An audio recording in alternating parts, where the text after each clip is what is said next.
Ao Senhor Deus seja a honra, a glória, a majestade, o louvor e toda a soberania. Paz do Senhor para a igreja, meus irmãos. Amém, irmãos? Quero honrar a Deus pela oportunidade que Deus me concede de poder estar aqui, como já foi dito pelo pastor Alexandre, pela primeira vez, e tendo já a responsabilidade de ministrar a palavra do Senhor. Deus abençoe sua vida, pastor Alexandre, toda a sua família, ao ministério Nova Unção. Deus possa abençoar vocês de uma forma muito especial. Ao nosso irmão Mauro Cavalcante, que foi, através do pastor Bruno Cordeiro, a ponte que Deus usou para que eu estivesse aqui junto com os irmãos. Como o pastor já disse, eu me faço acompanhar do meu irmão, presbítero Rodney. Se coloque de pé, meu irmão. É um obreiro da nossa igreja, está me ajudando lá. Deus abençoe a sua vida. Pastor Ricardo também, pastor amigo, que pastoreia uma igreja muito abençoada, veio me acompanhar hoje. Deus abençoe a vida de vocês. Irmãos, abra sua Bíblia no livro de Josué, capítulo 6. Deus me confiou uma palavra e eu quero compartilhá-la com vocês. Josué, capítulo 6.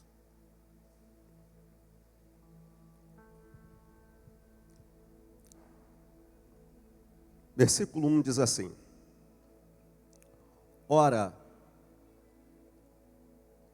Jericó cerrou-se e estava cerrada por causa dos filhos de Israel. Nenhum saía nem entrava. Então disse o Senhor a Josué: Olha, tenho dado na tua mão a Jericó, ao seu rei, aos seus valentes e valorosos. Vós, pois, todos os homens de guerra, rodeareis a cidade, cercando a cidade uma vez. Assim fareis por 6 dias, e 7 sacerdotes levarão 7 buzinas de chifre de carneiro diante da arca. E no 7º dia rodeareis a cidade 7 vezes. E os sacerdotes tocarão as buzinas. E será que, tocando-se longamente a buzina de chifre de carneiro, ouvindo vós o sonido da buzina, todo o povo gritará com grande grita, e o muro da cidade cairá abaixo, e o povo subirá nele, cada qual em frente de si. E você diz amém? Glória a Deus. Meus irmãos, eu acredito que a maioria dos irmãos aqui tenham conhecimento que José, na realidade Josué, foi o homem a quem Deus escolheu para substituir o maior líder da história do povo de Israel. Eu tenho por fé que a maioria dos irmãos tenham conhecimento dessa informação. E é claro que, quando eu digo que Josué foi escolhido para substituir o maior líder da história do povo de Deus, chamado Moisés, é claro que eu não incluo Jesus de Nazaré. Pois Jesus não entra nesse tipo de disputa. Ele não entra nessas questões. Ele já é vencedor. A lei foi dada a Moisés, mas a graça e a verdade vieram por intermédio do nosso Senhor e Salvador Jesus Cristo. No entanto, Moisés foi um líder singular, um líder sem igual. Quando o povo de Israel, eles alcançam uma cidade chamada Azerote, a Bíblia diz que levanta-se uma contenda, levanta-se um problema, que os responsáveis por essa contenda, por esse problema, foram Arão e Miriam. A Bíblia diz que Arão e Miriam se levantaram contra Moisés porque ele havia tomado uma mulher cuxita. E nesse tempo, diz a Bíblia, que Moisés era o homem mais manso da face da terra. E Deus havia ouvido o que Arão e Miriam estavam falando a respeito de Moisés. O texto diz que Deus então chama os três para uma conversa. E Deus disse para Arão e para Miriam: por que vocês não temeram falar contra Moisés? Quando eu quero me revelar a algum profeta, quando eu quero dar a se conhecer a algum profeta, por ele eu falo através de visão, revelação, enigmas. Não é assim com o meu servo Moisés. Com ele eu falo face a face e ele ver a minha semelhança. É esse tipo de líder que tem uma íntima comunhão com Deus que Josué tem que substituir. No livro de Deuteronômio, a Bíblia diz que não levantou-se um líder igual a Moisés, do qual o Senhor falava com ele face a face. Então Josué tem a árdua responsabilidade e a missão de substituir este líder. Uma coisa é substituir o pastor Sérgio Júnior. Outra coisa é substituir Moisés. E quando a gente olha para o texto, a gente percebe que o Senhor, ele tinha funções bem específicas para cada um desses dois homens. No que diz respeito ao ministério de Moisés, Deus chama esse homem para libertar Israel, libertar o povo hebreu do jugo da servidão do Egito. Então o ministério de Moisés é o ministério da libertação. Tirar o povo que estava há 430 anos no Egito. Agora, no que diz respeito ao ministério de Josué, é o ministério de conquistar. Deus chamou Moisés para libertar, mas ele chama Josué para conquistar. Agora, Josué entende essa função, entende o que Deus havia direcionado para o seu ministério. No entanto, para conquistar e fazia parte, ou era o propósito de Deus para a vida de Josué, conquistar Canaã. Propósito de Deus para Moisés, conquistar Canaã. No entanto, havia um processo. Deus tem um propósito para Josué no que diz respeito ao povo, mas antes de alcançar o propósito, ele precisa obrigatoriamente passar pelo processo. Deus vai revelar para Josué o propósito, mas ele não sabe ainda o que vai encontrar no processo. Eu acredito que Deus tem para a tua vida propósitos. Mas você precisa entender que os processos fazem parte da vida. Agora, jamais, por mais doloroso que seja, árduos processos, ele jamais será maior do que os propósitos de Deus na sua vida. Quanto maior o propósito, quanto maior o processo, maior ainda será também os propósitos de Deus na tua vida. E se Deus tem um propósito grande em sua vida, certamente Ele vai te dar estrutura para você caminhar bem nos processos. E qual era o processo, pastor Sérgio?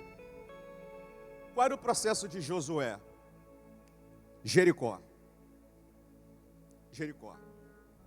Fazia parte do processo Jericó. Estava no meio do caminho. E o interessante é que, diz a Bíblia Sagrada, não eu, no capítulo de número 6, versículo 1, que Jericó estava, a versão que os irmãos estão utilizando, rigorosamente fechada. Ninguém, pastor Alexandre, ninguém entrava, ninguém saía de Jericó. E essa situação, ela estava sustentada num fato que está relacionado no capítulo 2 de Josué. Porque, diz a Bíblia Sagrada que Josué, ele é testemunha ocular de que a estratégia de Moisés de enviar 10 espias ou 12 espias a Canaã não deu muito certo. Porque 10 vieram com uma resposta muito negativa. Então Josué envia 2 espias. E esses 2 espias, quando eles chegam em Jericó, eles vão encontrar guarida na casa de uma mulher chamada Raabe, que era uma meretriz. E logo essa notícia se espalha. Ela se espalha que havia 2 espias dos hebreus na casa de Raabe. Quando os oficiais do rei chegaram na casa de Raabe, ela já havia escondido os 2 espias entre as canas de linha no seu andar de cima. Quando os oficiais do rei foram embora, Raabe chama os 2 espias e ela vai fazer uma importante confissão. Raabe diz assim: eu sei que o vosso Deus deu a vocês essa terra. Glória a Deus.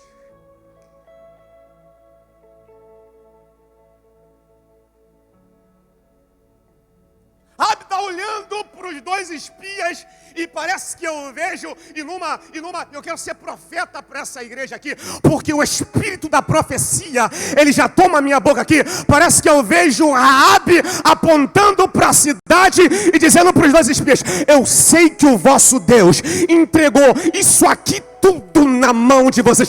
Tem alguém aqui da nova unção que consegue compreender já o que Deus está falando? Deus entregou isso aqui. Joma nasce a terra. Ecalai, Joma na face a terra. Nas mãos de vocês. E o pavor de vocês e o que Deus tem feito na vida de vocês, chegou a nossa informação, como Deus de vocês abriu o mar vermelho, como Deus de vocês feriu os 2 reis, como Deus de vocês fez com que vocês atravessassem todo esse deserto. E por conta disso, nós estamos desanimados. Agora, o problema de Jericó é um problema muito grave. Mas qual é a atenuante, ou seja, a diminuição da gravidade?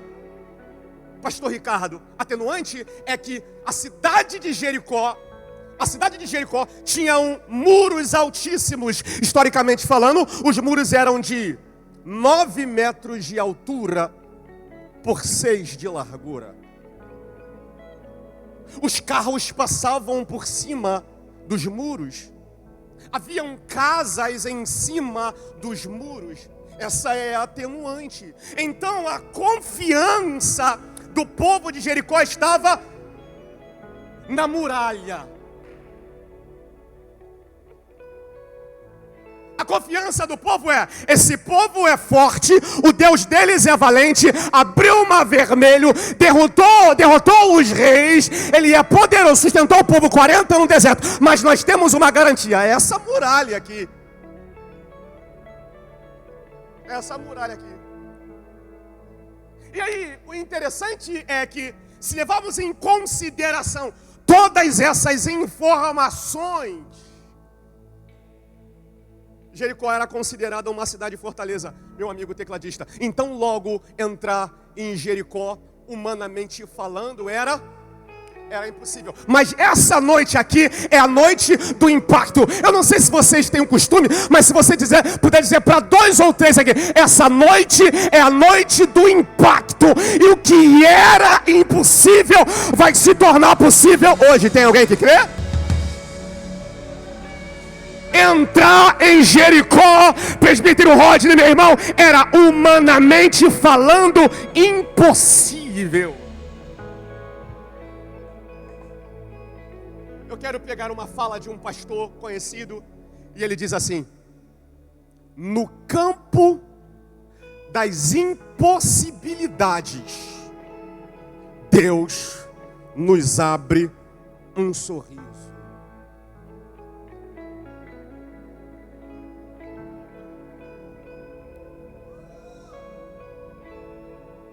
Isso é uma linguagem de antropopatia. No campo das impossibilidades. Porque, irmão, seria um clichê da minha parte perguntar para alguém aqui: alguém está diante do impossível? É óbvio, é claro que alguém vai dizer: pastor, sou eu. Eu estou vivendo algo impossível na minha vida. Eu tenho uma palavra para te entregar aqui nessa noite. No campo das tuas impossibilidades, Deus te abre um sorriso. E Deus me trouxe aqui para lhe dizer: as impossibilidades humanas não anula a possibilidade de Deus. Não anula. Oh, meu Deus. A impossibilidade humana não anula a possibilidade de Deus. Quer ver? Diz a Bíblia que o povo chegou para Moisés e disse assim: Moisés, estamos cansados desse pão fastio. Queremos carne.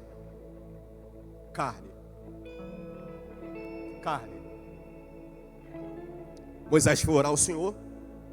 Falou: Deus, o povo está cansado de comer pão. O povo quer comer carne.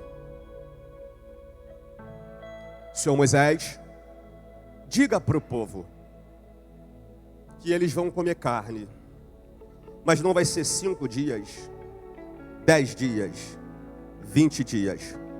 O povo vai comer carne 1 mês inteiro, 30 dias, no deserto, comendo carne. Moisés diz assim: posso me aproximar de você? Moisés disse assim: Senhor, 600.000 homens de pé aqui nesse deserto, sem contar mulher e criança. E o Senhor está dizendo que o povo vai comer carne 1 mês inteiro? E o Senhor falou para Moisés com uma outra pergunta: e porventura o meu braço está encurtado? Tu verás se o meu povo vai comer carne 1 mês inteiro ou não. Diz a Bíblia que Deus fez soprar um vento. Deus fez soprar a igreja. Deus fez soprar um vento. Olha como é que Deus, olha como Deus ele trabalha. Por isso que Paulo diz aos Romanos capítulo 11 e 33: ó profundidade das riquezas, tanto da sabedoria quanto do conhecimento. Quão insondáveis são os seus caminhos, e quão são inescrutáveis. Porque quem conheceu a mente do Senhor? Quem conheceu? Porque Deus diz que vai dar para o povo, pega isso aqui, Deus disse que vai dar para o povo carne 1 mês inteiro. Aí o que acontece? É o vento que sopra. O povo está esperando a bênção, e o que vem? O vento. O povo está esperando a resposta, mas o que veio? O vento. E para quem é pentecostal, na linguagem pentecostal, o vento significa prova, é vento, é luta. É prova, é luta que vem aí, não é? Não é. Nessa noite que o Espírito Santo, Senhor, Ele faça você enxergar que no meio desse vento, Joma nasce a terra. Vem algo de Deus para você aí. Porque Deus faz do vento o seu mensageiro. Deus fez o vento soprar. E quando o vento soprou, diz a Bíblia que vieram as cordonizes. Vieram as cordonizes. Cordonizes.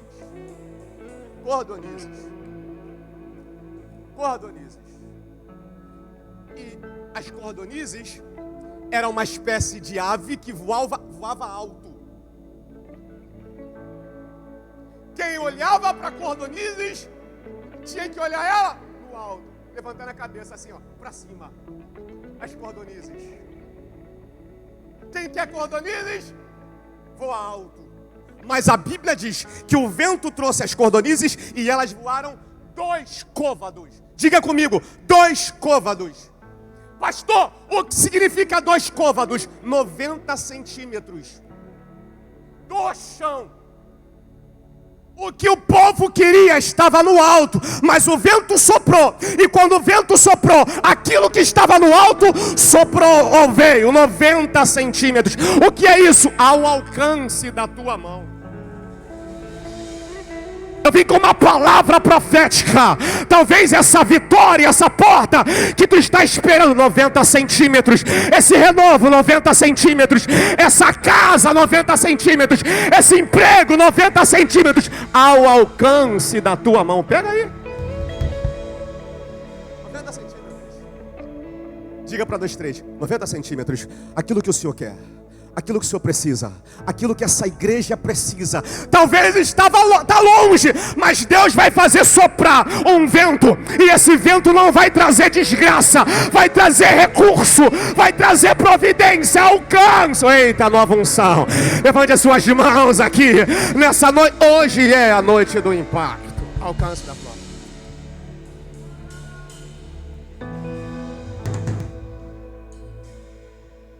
Ó.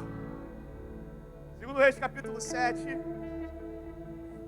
Segundo Reis capítulo 7, Ben-Hadad cerca a Síria. Cerca Israel. Cercou Samaria. O cerco foi tão terrível que o povo começou a passar fome. E a fome foi tão grave que o povo estava comercializando e comendo esterco de pombo. A situação se agrava ainda mais porque o rei está passando e uma mulher diz: me acode, ó rei. O rei diz: da onde eu vou te ajudar? Da eira? Do lagar? Não tem trigo, não tem uva. Mas conta a tua história. Você conhece a história e ela diz que ela cozinhou o próprio filho para alimentar ela e uma amiga. E quando chegou no dia da amiga, a amiga escondeu. O rei fica desesperado e vai culpar o profeta. O culpado disso é Eliseu. Eliseu vai morrer. Só que enquanto o rei está tramando contra a vida de Eliseu, Eliseu está dentro de uma casa. O Eliseu está dentro de uma casa. A crise é terrível. A crise é devastadora. Mas o profeta Eliseu tem uma palavra de Deus. Eu não sei qual é a crise que você está enfrentando, mas se você tem mão para levantar e deixar ela lá no alto, porque assim diz o Senhor. Levante suas mãos, deixa assim como um profeta. Olha o que Eliseu disse: assim diz o Senhor. Amanhã, quase a este tempo, haverá uma medida de farinha e 2 medidas por um ciclo à porta da cidade. Você está vivendo um caos hoje, mas amanhã, Salmo 30, o salmista disse: o choro pode durar uma noite, mas amanhã.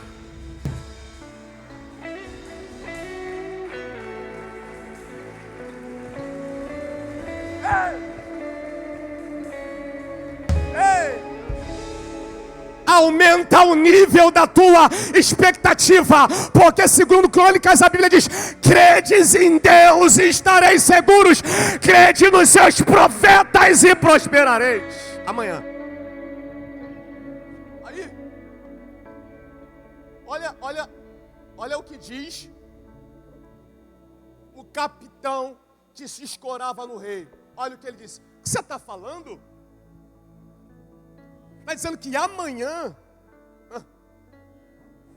nem se Deus abrir janela no céu,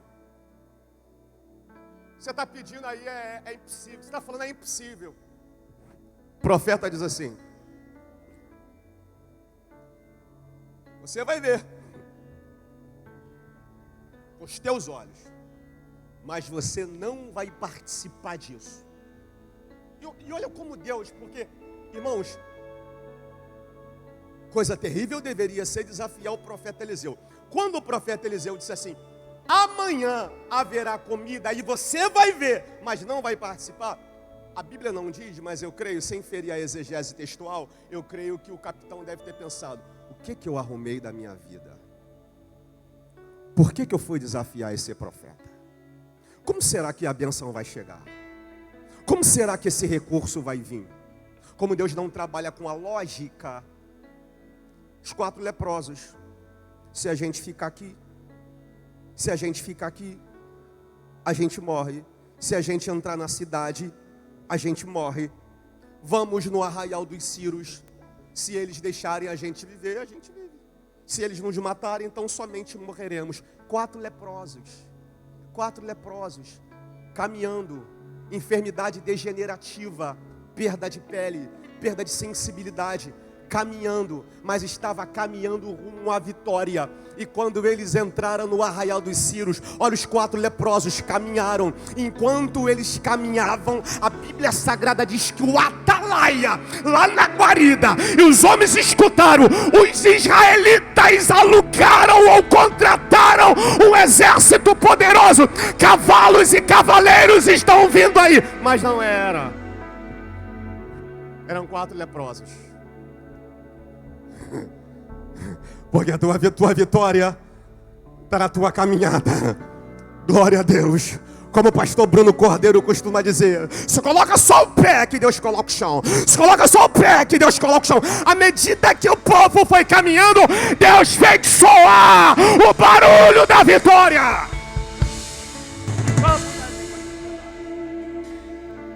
Caminho para encerrar.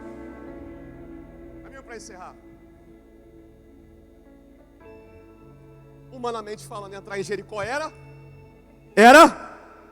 Então, pastor, como eles conseguiram entrar em Jericó?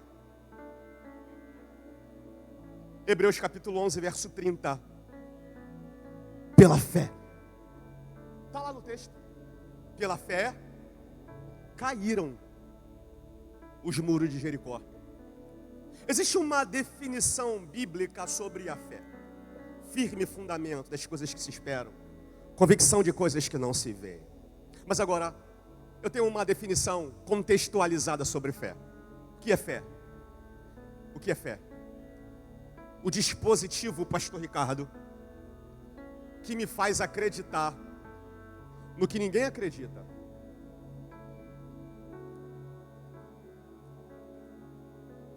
Porque a fé, ela não trabalha com dúvida, trabalha com certeza. Então a fé, para mim, dispositivo que me faz acreditar no que ninguém acredita. Explico. Todo mundo olha e vê, essa porta está fechada, mas a minha fé diz, ela está aberta. Quem olha e diz, está caído, mas a minha fé diz, está de pé. A fé é o dispositivo que me faz acreditar no que ninguém acredita. E você não precisa de que eu acredite na sua vitória. Basta você acreditar. Basta você acreditar. A fé. Agora, versículo 2. Olha o que a Bíblia diz. Olha o que a Bíblia diz.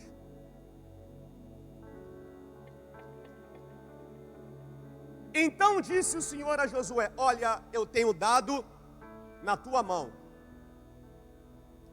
Josué, eu tenho dado Jericó, seu rei, seus valentes, eu tenho entregue tudo isso na tua mão. Esse versículo aqui, versículo 2, do ponto de vista da fé, é um dos versículos que mais me encorajam. Porque Deus está dizendo assim para Josué: Josué, parafraseando o texto, independente do muro ser alto, ser considerado uma fortaleza, os homens dessa cidade serem valentes, eu entreguei a vitória na tua mão. Eu já entreguei na tua mão. Essas questões são nossas, de olhar e ver o tamanho da muralha, o tamanho do gigante, o tamanho da prova, o tamanho da fornalha, o tamanho da cova, enfim. São questões nossas, Deus não se envolve com isso. O tamanho do valor do imóvel, isso é coisa nossa. Deus não se envolve com isso não. Ele simplesmente disse: eu entreguei na tua mão. Sabe o que eu vou te entregar? Deus está dizendo, pastor, eu entreguei, recebe? É na tua mão. Ele não se envolve com essas coisas que são nossas, que são pertinentes ao homem. Ele está acima disso. Ele simplesmente diz: eu entreguei na tua mão e ponto final.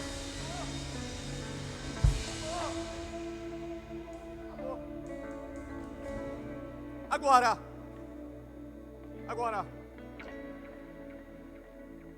faz assim com a tua mão. Se você tem fé, faz com as duas. Você crê que tem uma vitória de Deus aí em suas mãos? Não estou forçando o texto não. Você crê? Você crê? Você crê? Também creio. Agora, olhando para a sua realidade hoje, seja sincero comigo. Você consegue enxergar alguma coisa? Eu também não. Deus diz: está na tua mão. Mas quando eu olho, eu não vejo. E por quê? Amém. E por que você não vê? E por que eu não vejo? Por causa do tempo. Do tempo. Por causa do tempo. Só que Deus, igreja, Deus, o tempo é para mim. O tempo é para você. Deus não habita no tempo. Ele habita na eternidade. Salmo 90, se a minha memória não me trai. O pessoal toca a mão ainda. O pessoal aqui é de fé, hein, pastor? Glória a Deus por isso. Olha o que a Bíblia diz. Antes que tu fundasse os montes, ou que fundasse a terra, de eternidade a eternidade tu és Deus. O Salmo 90. Obrigado, pastor. Glória a Deus. Chique isso, hein?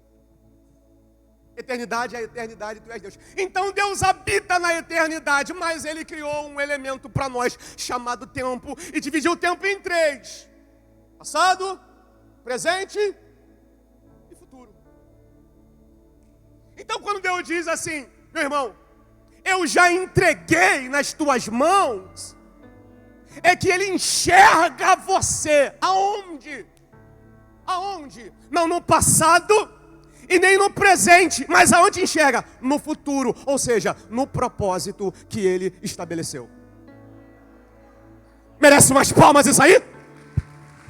Deus te enxerga no propósito que Ele estabeleceu. É por isso que Ele diz para Josué: Josué, eu entreguei na tua mão.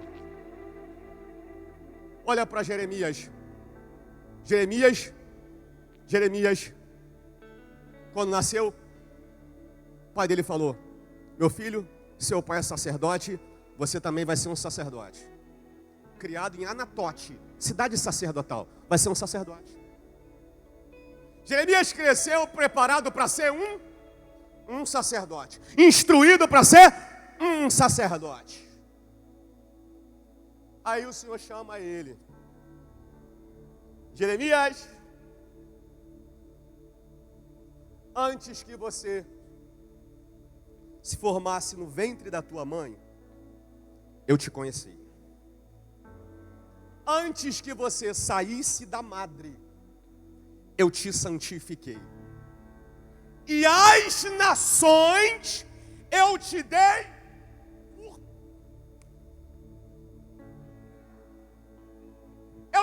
por profeta. Senhor, mas eu estou sendo preparado para ser um sacerdote. Não, esquece o sacerdócio. Eu te chamei para ser profeta. Eu enxergo você no propósito que eu estabeleci. Agora, recebe o que eu vou te entregar? Recebe o que eu vou te entregar? Recebe de mãos levantadas?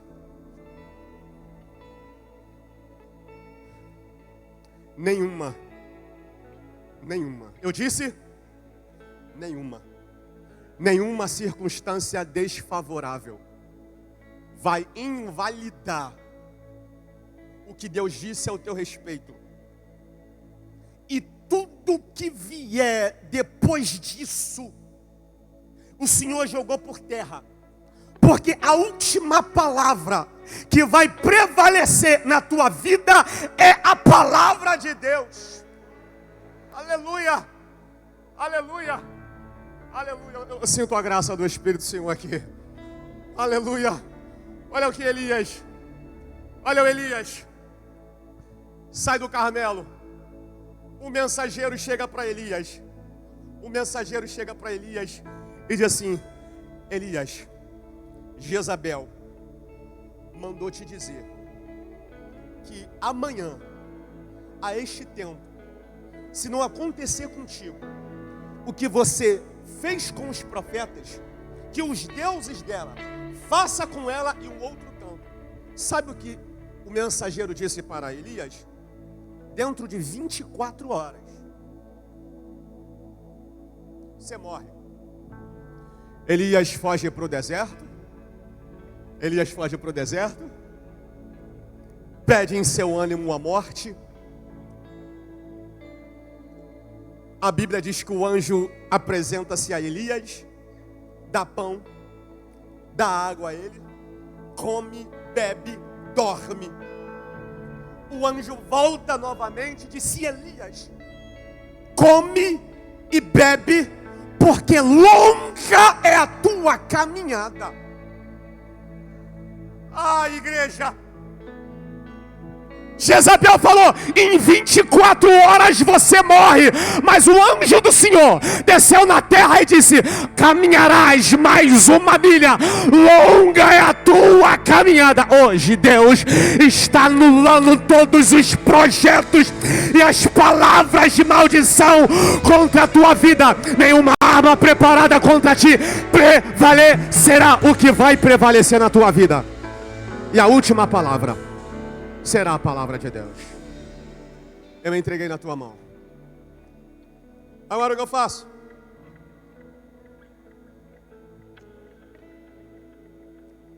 Porque a gente é muito visual. É ou não é, pastor? É muito visual. É ou não é, igreja? Vocês estão aí ainda? Agora, o fato de eu não estar vendo, não altera o quê? Essa realidade. Qual realidade? Que Deus entregou na tua mão. Aí agora o Senhor vai dar uma estratégia para Josué. Qual a estratégia? Chame os homens de guerra. Chamem os sacerdotes.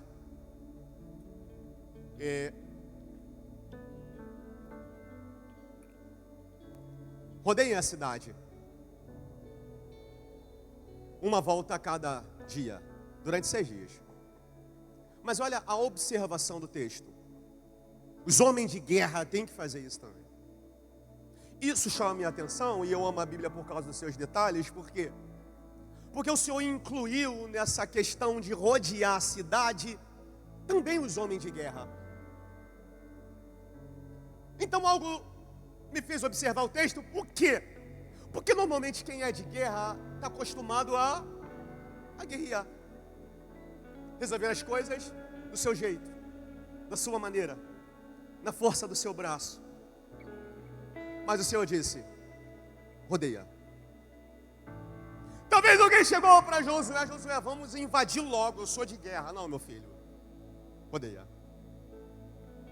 Josué, eu estou acostumado a resolver as coisas pela espada. Não, rodeia. Josué, é melhor resolver com a força. Não, meu filho, aqui não é por força, nem por violência. Aqui é pelo Espírito. Rodeia. E detalhe, em silêncio. Cada dia é uma volta. No 7º dia, 7 voltas. Como a Bíblia diz que os carros passavam em cima dos muros, haviam casas em cima dos muros, talvez o povo olhava para aquela situação, os moradores de Jericó olhavam do muro de cima para baixo. Até o 6º dia era essa a realidade. Observava o povo de cima para baixo. Mas na 7ª volta,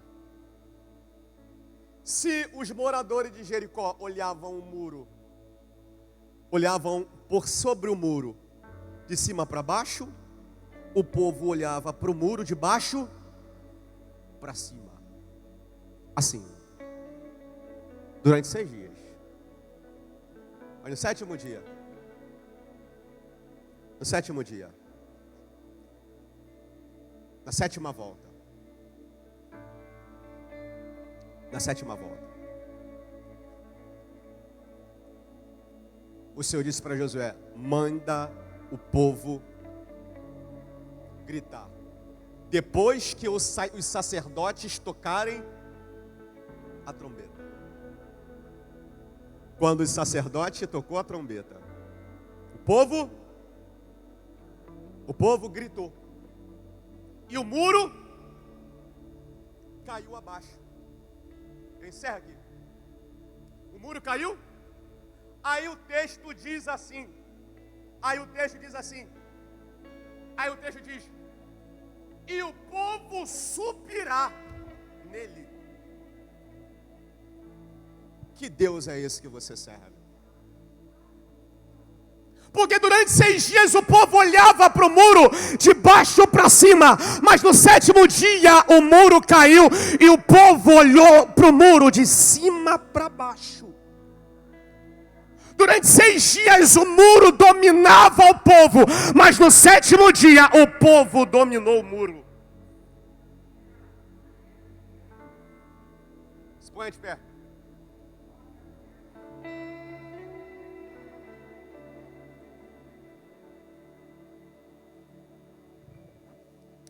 E sabe o que é lindo? Sabe o que é lindo? Pergunta para mim: o que, pastor? Pergunta, irmão: o que, pastor? A casa de Raabe estava em cima do muro.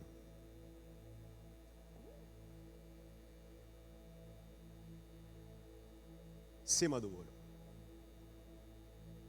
Mas a casa de Raabe ficou intacta. Destruição de um lado, destruição do outro, mas a casa de Raabe intacta.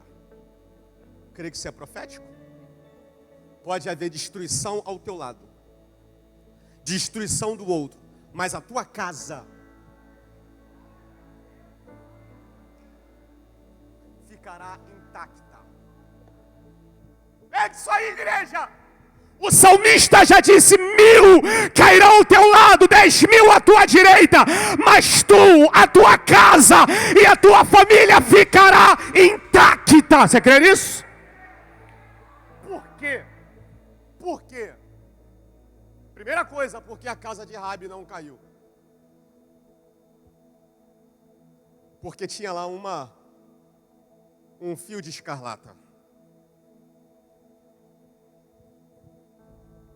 Ou seja, e esse fio, tipologicamente falando, era um pacto. Um escarlata, um fio de escarlata.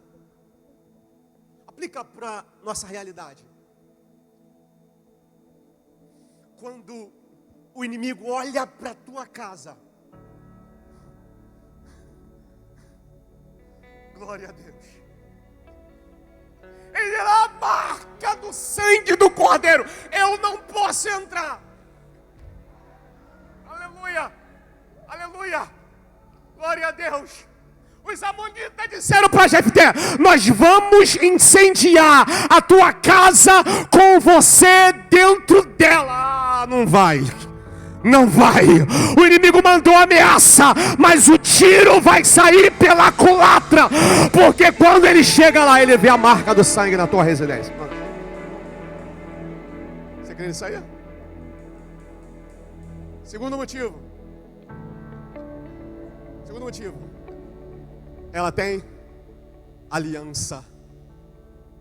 Porque sua casa não vai cair. Pega isso aí, minha irmã. Pega isso aí, meu irmão. Porque sua casa não vai cair. Você tem aliança. Aliança. Aliança. Meu Deus. Preciso entregar isso aqui, pastor Alexandre. Todos olhavam para Davi e diziam: viram esse gigante filisteu que veio para afrontar o exército de Israel? Todos diziam isso. Mas quando Davi olhou, Davi nunca chamou Golias de gigante. Nunca. Quando Davi olhou para Golias, Davi viu um ponto fraco nele. Qual? Ele não tem aliança. Ele é incircunciso. Ele não tem pacto. Tem alguém que tem pacto aqui? Glória a Deus. Aleluia. Eu não tenho dinheiro, mas tenho um pacto. Não tenho casa própria, mas tenho um pacto. Não tenho carro zero, mas tenho um pacto. Eu não tenho nome, mas tenho um pacto. Terceiro, encerra aqui. Ela estava dentro de casa. Dentro da casa.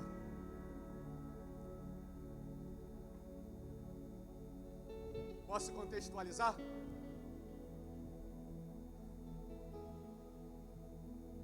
Existe melhor lugar do que esse? Existe? Você está aqui, você está guardado. O salmista disse assim, Davi, Salmo 26: Senhor, eu tenho amado a habitação da tua casa, porque a tua glória ali permanece para sempre.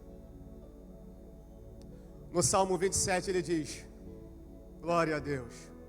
Uma coisa pedi ao Senhor e a buscarei, que possa morar todos os dias na casa do Senhor, para contemplar a sua formosura e aprender no seu templo, porque no dia da adversidade me esconderá.